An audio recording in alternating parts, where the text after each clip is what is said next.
great pleasure to be with you again, Adam. It's good to see you. So we're here actually live at the port of Copenhagen, and you've been doing a tremendous amount of work to really create a digital business for MAERSK. And I wondered if you might just sort of start by talking about the challenges from getting a container, not just across the long haul of the sea journey, but the last mile. So there's two flows in this business. There's the physical flow, and then there's the documentation flow. I mean, it won't have escaped your notice, there might be different branded containers, but they all ultimately look the same. Yep. What's in it is pretty hard to determine from the outside. That's right. In the event there's a storm, what do you do with that physical thing? Right. At the moment, it's fairly manual.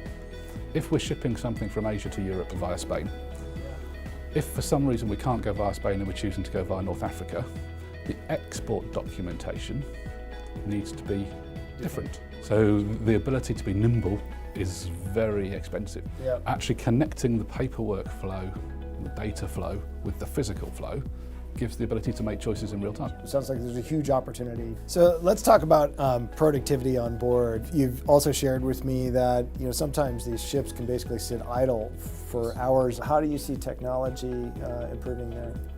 Typical transit times on a global basis are 40-something days. So actually planning what happens when you arrive in 40 days' time is pretty difficult. Yep. You have to be able to manage real time. So let's say we had an extra low tide yesterday, Yep. so that the vessels are queued up outside a port. Why would we travel so fast when we can travel slightly slower and save fuel? If you can travel slower for 3 days, you save significant fuel, you're able to reduce your costs. Right on, right on. Any words of advice you'd have for your peers that are kind of going through this massive transformational effort in this industry? So I think any industry, one of the big misconceptions of transformation itself, you can manage an operating business, you cannot manage a transformation, you have to lead a transformation. And that mindset of creating alignment, creating direction and freedom is very different to the command and control you take in an operating business. That psychological switch is challenging. Yeah, wow, super good advice. Well, Adam, thanks a whole lot. I really appreciate Pleasure. the time, Good to see you effort, again. and partnership. Good to see you Cheers. as well. Cheers, thanks.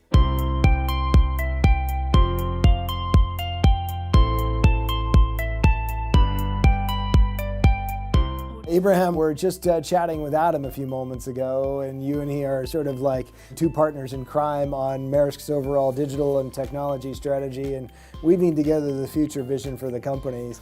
Maybe you could just start first by sharing what does digital transformation mean for MAERSK? So, Justin, we are trying to become the integrator of container logistics. For us to really provide much better value to our customers, we have to integrate data across our operations. And we have to use that data to create this customer feedback loop, that we monitor our customers' behavior in real time and understand the type of products and services they need from us and continuously evolve our products. Awesome. But to do that, we have to also digitize our assets, like the ones you see here, cranes and containers and our vessels.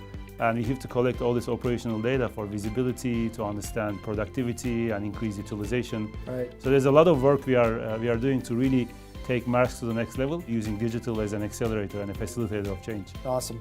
So let's talk a little bit about data. Where do you see the digital assets that MAERSK has becoming actually sort of a new stream of revenue? We have unprecedented insights into what is getting transported across which route. And the real value for us in data is we can combine all the operational data, all the asset data we have, with the commodity data, with the trading data, and the possibilities of using AI and machine learning on top of that data and creating unique value for our customers and for the world at large. And some examples are forecasting. And then how do you predict disruptions in the supply chain?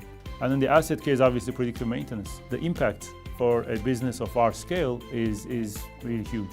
So in many ways, you're becoming a software as a service company in the cloud. It's a so fantastic thanks to you, thanks to Microsoft's innovation, you're really helping us go faster in our journey. Right on. On behalf of Microsoft, we're really pleased to be able to be partnering with you as you take really the world's largest shipping company and turn it into a digital end-to-end supply chain management and logistics company for the future. So great. The thanks pleasure is again ours for the partnership. Thanks again. Great. Thank you.